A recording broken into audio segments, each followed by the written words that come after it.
didn't even introduce yourself. I didn't even introduce myself. Wow, I knew going in.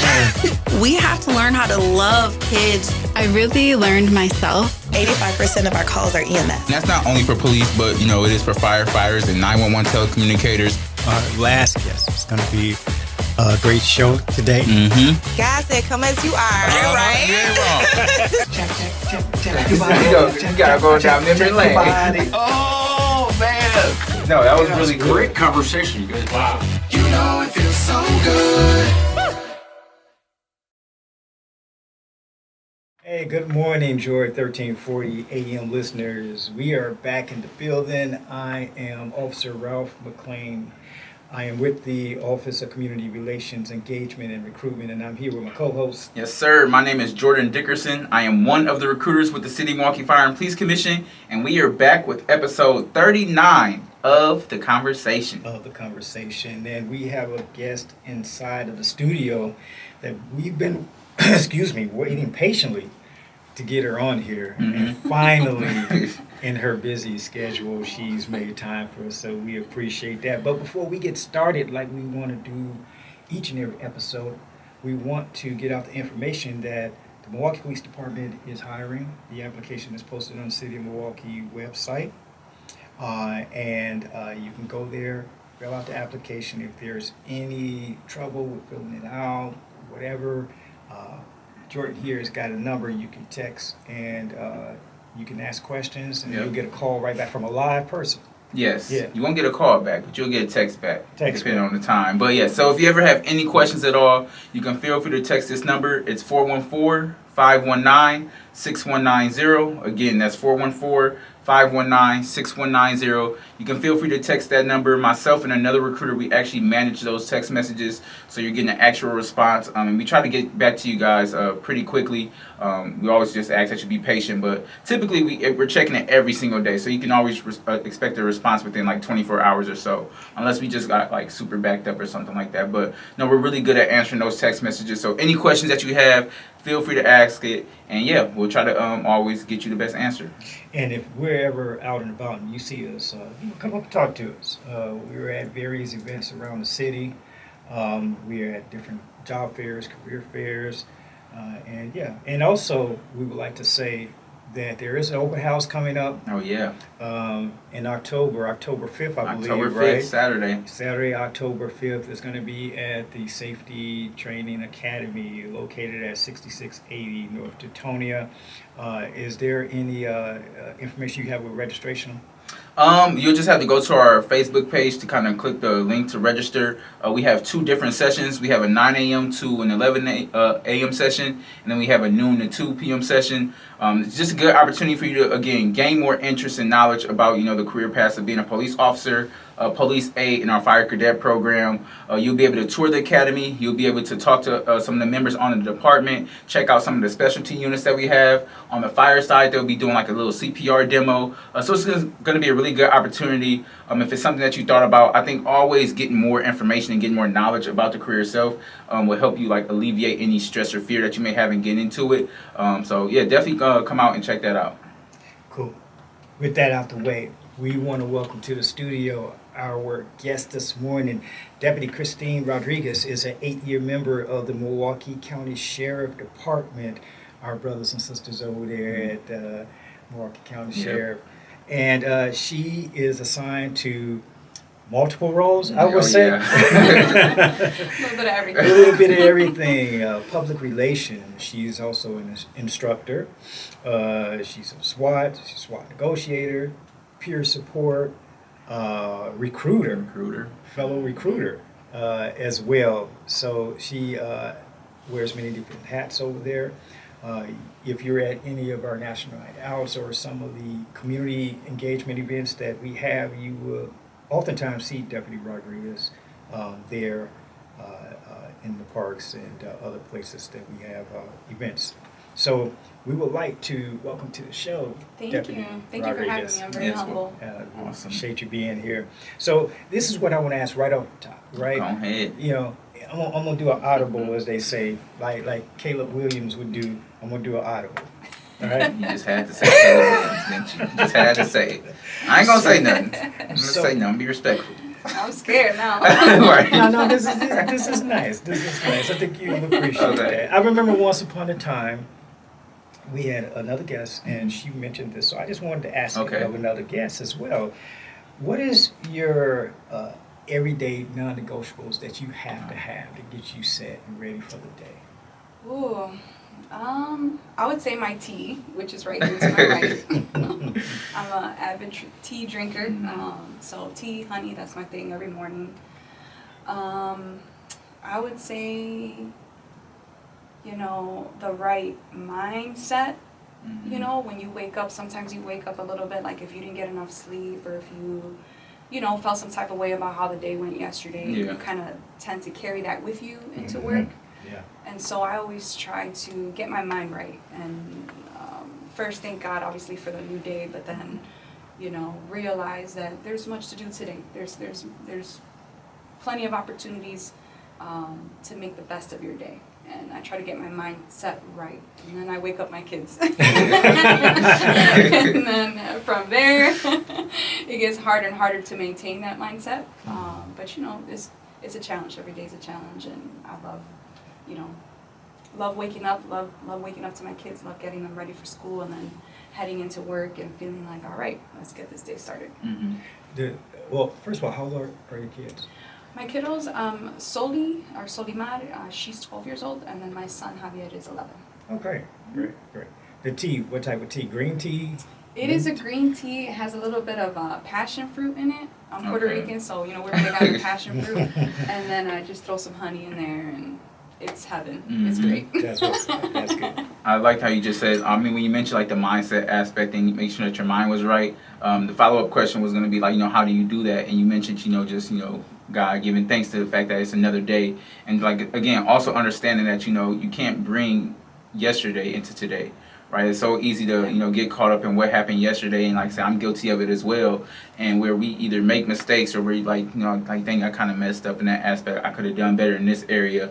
And we like to carry that weight over to, you know, the next day. But, you know, one of those verses that always stick with you is that, you know, the joy comes in the morning. That's what it's always about. It's like the fact that, you know, there's always going to be, despite what happened yesterday, that joy is going to come in the morning. You always just have to keep that mentality every time you wake up and you go into another day. So that's good. Yeah. I want to get into, you know, so are you born and raised from Milwaukee? Like, where'd you grow up at? So I was born and raised in Paterson, New Jersey. Oh, okay. Jersey. Yep, I grew up out there, and I mean, I came here at a pretty young age. My parents were kind of, you know, a little struggling here and there, so my grandmother kind of stepped in to help do a lot of the work. But then my parents decided to give it another go, and that's when my father got a job here in Milwaukee, working for Midwest Express Airlines. I don't know if I'm aging anybody, but that was like an old school airline. They had the cookies on the flight. And You're probably aging my co-host. Yeah, I'm aging myself. But yeah, my father would bring home the cookies. I remember those days. But so yeah, you know, that's where I grew up. But also on the south side of Milwaukee, I went to school here. Hayes Bilingual Element. I went to a lot of different MPS schools. I jumped around a lot. We moved a lot as kiddos. So I think I counted maybe some like 5 or 6 elementary schools and middle schools before I got into high school. Yeah, so it was like one for every grade. And then I went to Riverside High School. Okay. From there I went to University of Wisconsin-Milwaukee, and I got a degree in community engagement and education. So yeah. That's awesome. Yeah, that's great. You know, I can identify with that jumping around because in elementary school, that's what I did in Chicago. I jumped around a lot in different schools. Yeah, I think my high school, of course, with it being that was as long as I was in one school, of course. But yeah, middle school, we moved around a lot too. How was that for you, going to various schools and, you know, you're making friends, now you got to make new friends? How was that? I think because of me and my personality, I was always a social butterfly. I didn't mind being in new settings. I never took it as a hardship. I never understood that it was a hardship in the moment. I guess when you look back at it, you're like, wow, that was a lot of moving around.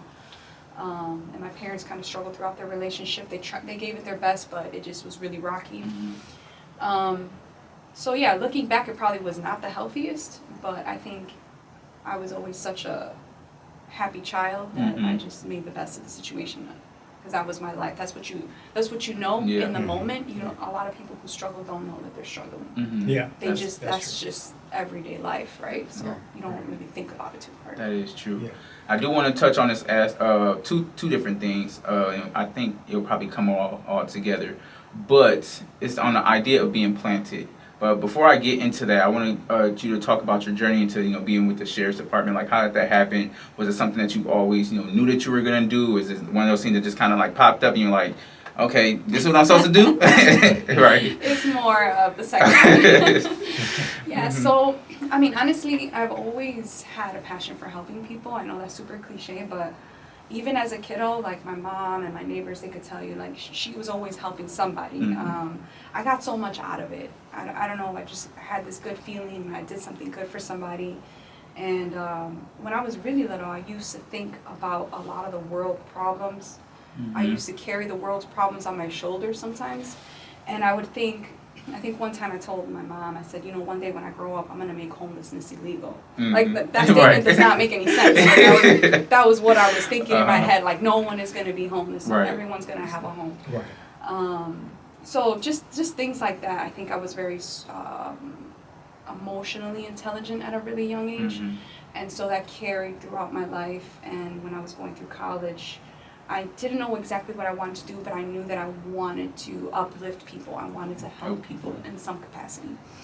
I got a position at a nonprofit organization where they help. It's like the Birth to 3 program. I don't know if you've ever heard of that program, but it helps families coordinate services for their children. And my families, all the families that I worked with, I had a lot on my caseload. They struggled with a lot more than just their child's development. It was layers and layers of challenges, layers and layers of either substance abuse, physical abuse, single family households, roaches, rats, bed bugs, you name it, like all of these things that they were living in and experiencing. On top of that, having a child that was having issues developmentally. And going into those homes made me feel like that was my purpose. My purpose was to just try to make that 1 hour that we would spend together, for the visits,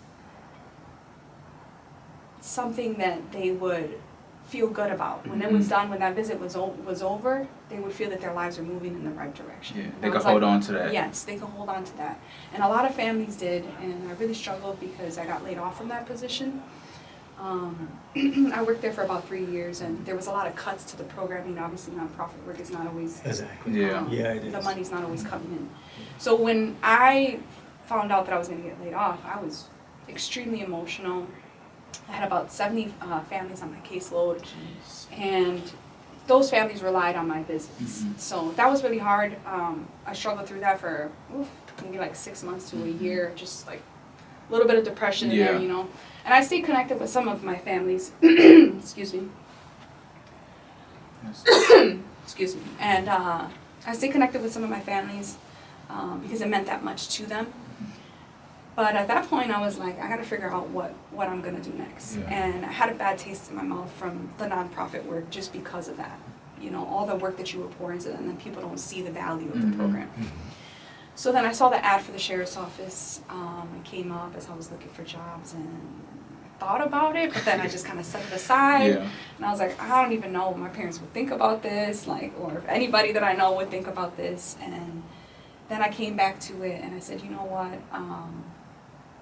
I think that I could be useful, in law enforcement. I speak Spanish. I'm a female. I already enjoy helping people. I kind of have those building blocks. And I started to think about, a lot of my upbringing, and, obviously growing up in Patterson, we had a lot of drugs in the neighborhood. We had a lot of crime in our neighborhood. And I would see the interactions with law enforcement, and I would see how my grandmother was with me with law enforcement. I remember there was an officer who was canvassing our neighborhood, and it brought me this flashback of how when I spoke to him, she wasn't home at the time. I was outside in the yard, and I spoke to him, and he asked me a question about something that had happened across the street. And I answered the question, and as I was talking to him, my grandmother was turning the corner, and she saw me talking to him. And she sent me to my room, and she was really upset with me. She yelled at me, and I didn't understand. You know, I didn't get it. Why were you so upset if I was talking to an officer?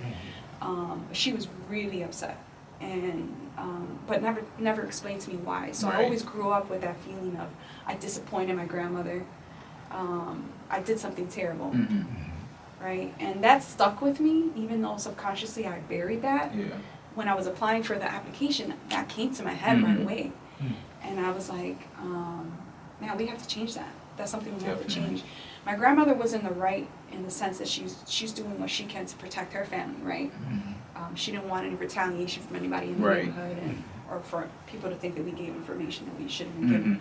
So I understood her in that capacity, but then at the same time, it's like, how do we expect to end the cycle of crime if we're not participating or actively trying to work with the people who can actually help us figure this out. So I know that's a lot. I threw a lot at you guys, but that's really no, great answer. And I'm just thinking because it's wonderful when we can, when we can conjure up and think about experiences, and it informs us of how we do our job. And what, so it's something that we use to do what we do out there in the community. And you took that and now you use it in a way and try to inform others, of how it's important for the community and law enforcement. If we want to, if we want to be instruments in lessening crime, that it's very important that cooperation. Some similar. I never had law enforcement on my radar at all, but it was funny because after the first few years of being on, I started to think that I started to think past patrol and kind of more like, well, how can I be useful? That kind of thing. How can I be useful? And now, of course, guys on the way to put me in a position to where I can utilize some of my skills I work for a nonprofit too. So I didn't realize we had so much in common. yeah, I know, right? Yeah, I worked for a nonprofit about 7 years upon moving here. And then same thing, they had to shut their doors because of funding and all that. And like you say, you pour so much. And in my case, it was youth. So it was teens who were at Ethan Allen, Ethan Hills, and they had to be inside of the group home. But yeah, you pour a lot into that. And so, but I think that shapes us for what we do now. So, it definitely does. And it all this kind of ties into that thought that I had and that word of being planted, and the idea of that. And this is I'm a firm believer that God, He plants you in certain positions, situations for a reason. You just have to be willing to be used in that area that He's planted you in. And I think a lot of times where people struggle, and I can say I struggle with this myself, is being planted, let's say in a job or you planted in an environment, and it's not really what you see it, it's not really what you want at the moment. But you're not understanding that God planted you there for a reason. Look at it in the sense of a garden, right? You have this big garden that happens, and then all these different people are being planted. Now you have some weeds and stuff that grow up, and it's you could be in that situation and you could be a weed in that environment and decide that, I'm just going to worry about everything. I'm going to choke everything, and I'm going to make sure that nothing else grows. Or you could be that flower that sprouts and that helps other people to grow. And I think once people really start to understand that, God put you in this situation for a reason, and it's to help those interactions. And like you said, you speaking to those families at your nonprofit, you felt like you had a purpose there. And you also have a purpose what you're doing now. And He's planted you in this position for a reason. And that's what we all have to understand, is at some point, whether you're in the right position, whether you're in the spot that you want to be or not, you're there, and you have to make the best of the situation. And like I said, that's even how it was with me being at the Fire and Police Commission for a little bit. I really went to work before I really got into the recruiter position, because I knew that recruitment was something that I wanted to do. I just enjoyed, going out there, talking with people and helping them achieve. Honestly, sometimes I see more in them than they do themselves, and I'm trying to push that out of them in a sense. And it was the fact that I wasn't doing recruitment at that time. I was doing HR work, and I'm man, excuse me, I'm like, man, like, I don't really care about this work like that. And I wasn't really giving my all into it. And it wasn't until I, like I said, shifted my focus and start to understand that, no, there's a reason why God's planted me here. Not only is it to go out there, recruit, and help build up the community, help bridge that gap between our police officers and our community members, but also He's planted me there because there's people at my job who sometimes, hey, you know what, they actually may need that person around you who always going to be uplifting and happy and smiling and stuff like that. So I just think it's so important that I think we all understand, like in this room, like we've been planted in this room, but for our listeners out there, understand that no matter your situation, you're planted in there for a reason. So you could be a janitor at a school and understand that, you know, go out there and talk to those students who you have contacts with every single day and just watch the way that, you know, you can move in somebody else's life. And sad to say, but sometimes we won't even know that we've had an impact on somebody's life until, you know, years and years later. Or you may not have, if you ever find out, right? You never know. Yeah. But you have to go into it with that mentality. Yeah. Absolutely. Great question. Great comment. Which leads me into during your career since you've been on the job. What moment, if you can recall, and it may be many moments, but what is a moment you can recall that let you know that, oh, you know what, this is what I'm supposed to be doing? Is there any moment you can recall like that? I think I've had many moments like that. I think anytime you interact with someone who you think is going to go wrong, or they think it's going to go wrong because you showed up, and then they give you a chance, even if it's 30 seconds or a minute, and your first few words gets them to see that you're there to help them out. You're not there to put them in any type of situation or jam them up. Just try to figure out what's going on with them. I think when you see that and you see a person's demeanor physically change, emotionally change, then I just get this feeling where it's just like, this is going to be a good interaction. Oh, yeah. And the person feels good. And, you know, at the end of the day, even if it's just writing somebody a ticket, your interaction with that person matters. You know, they can thank you at the end of that interaction and you know, and appreciate you for your service or whatever, depending on your demeanor and how you talk to that person. So I have many moments like that where I felt like I was in the right place at the right time. I've had a few life-saving moments where it felt really good to bring a person, you know, back to life, and wonder, like, if I had not been around, what would have happened? You know what I mean? And I'm so glad I was there.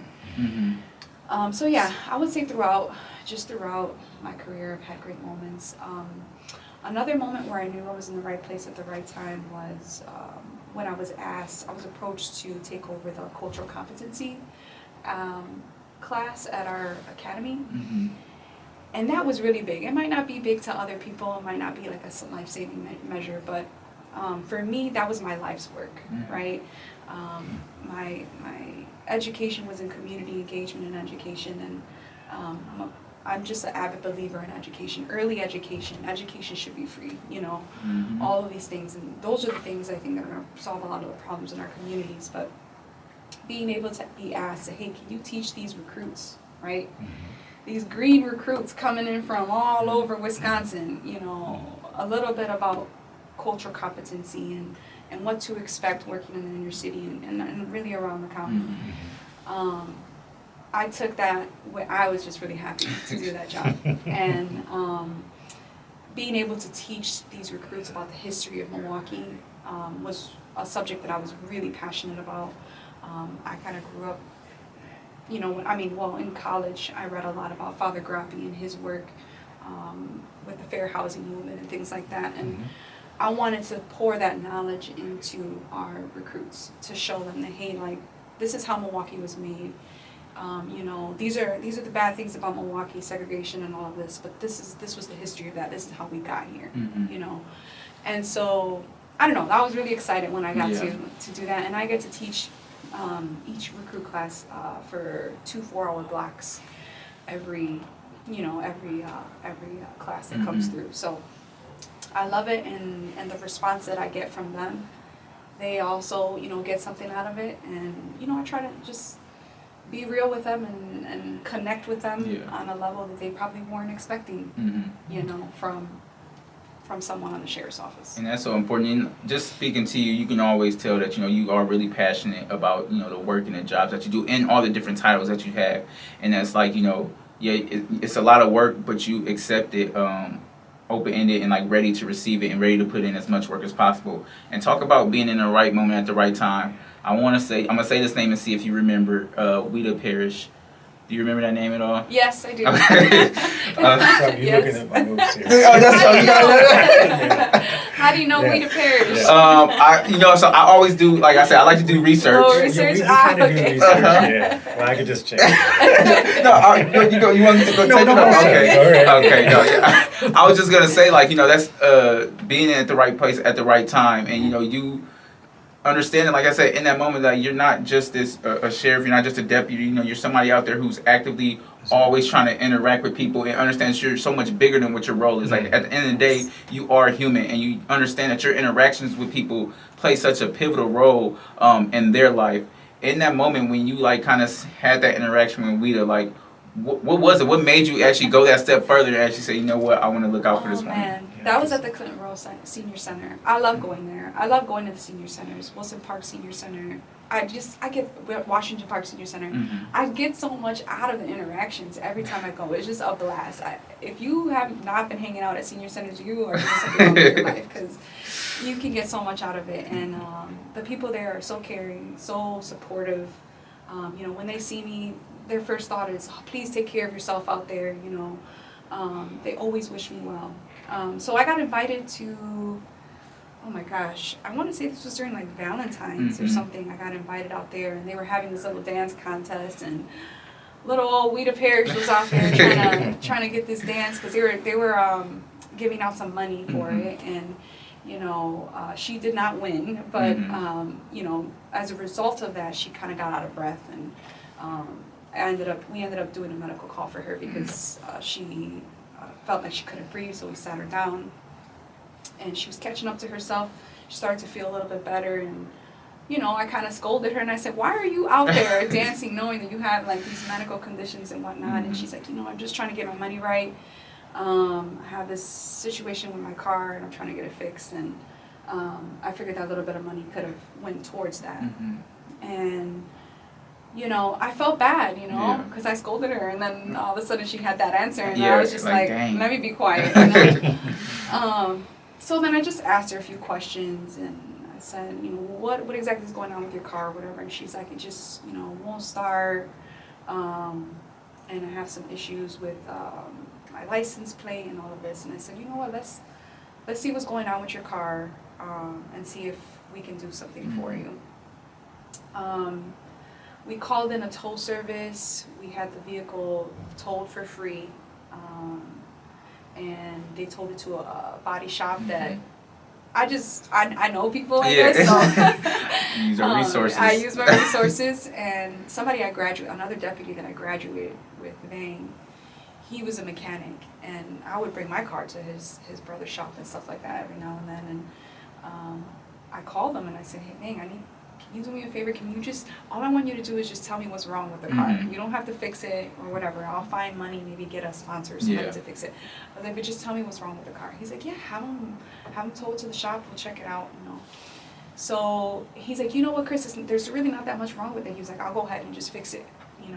Order the parts, and then we'll get it fixed or whatever. And, Beautiful. Yeah. It was a really nice moment, and we were able to help her, and it felt really good. And we found out that she was struggling with cancer too. So that was a big moment, and I see her every now and then, and she'll call me, and just call me to check on me and all of this, and so it felt really good. I can't tell you. Oh, that's such a beautiful story. When I saw it, I kept going through multiple articles regarding it on local media and everything, and that's just a wonderful story. But that exemplifies what Deputy Rodriguez is about.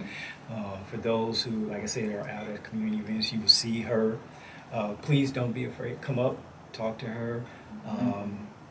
Our brothers and sisters over there at MCSO, they're also hiring at times, so if you need information on that as well. But yeah, she's a wonderful resource for information. Is there any events Sheriff Department has coming up or anything you want to talk about? Well, just really quick, we have our Citizens Academy coming up, I believe, November 1st and 2nd. I want to say it's a Friday, Saturday. We're going to put out that information on our Facebook, so if you're interested in joining our Citizens Academy, I'm going to be helping put it together, try to get everyone an experience of what the Sheriff's Office has to offer. There's a lot of jobs, there's a lot of things to do on the Sheriff's Office, just like there is on MPD, you know. Don't sell yourself short, don't think that, you know, this job is only for one specific type of person. This job is really for anybody. Yeah. You know, if you can pass that physical test, it is for you. Yeah, hopefully, you know, you can join us there. Otherwise, you'll see us. We're doing some drug takebacks during the month of October. That information will also be on our Facebook page. And yeah, if you see me out there, come say hi. Great. Yeah, it was a pleasure having you on. Like I said, just continue to do an amazing work that you do. Each day by day, step by step, just continue to be that light that, you know, our community needs so much. I was gonna say, you know, you need to come over to the MPD side, but again, it was a joke because at the end of the day, like we talked about, God plants you in the area where He knows that He needs you at, and they definitely need you there. So just continue to do an amazing work that you do. Thank you so much. Mhm. Yeah, this has been so much fun, and feels really good to be able to share my story with you guys, and you That's guys be able to awesome. share with Oh, everyone we else. So, appreciate you. Yes, Thanks thank very you. much, Joy 1340 listeners. We'll see you next time. Yep. God bless. that's it.